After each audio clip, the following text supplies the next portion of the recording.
मियां सैफ पंजाबी।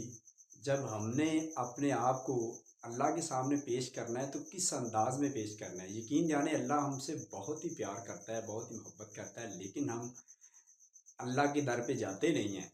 अपने आप को अल्लाह के सामने कैसे पेश करना है, क्या खूब कलाम लिखने वाले ने लिखा है, समात फरमाइएगा। मैं अन्ना ते तिलकण रास्ता, मैनू देवे कौन संभाला, बहुते तके देवन वाले, मौला तू हथ पकड़न वाला, जो जो रिज़्क़ उस किसे दा लिखिया, ओ लिखिया कदे ना टाले,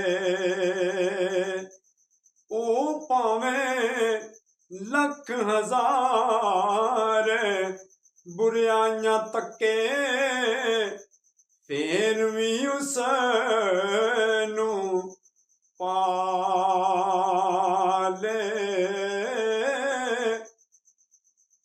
बुरे बंदे दी सोबतें में, मियाँ साहब ने क्या खूब निखार किया है।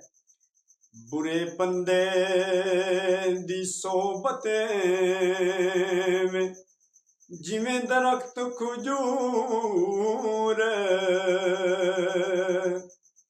धुप लगे ते छां नहीं देंदा, भुख लगे फल दूर।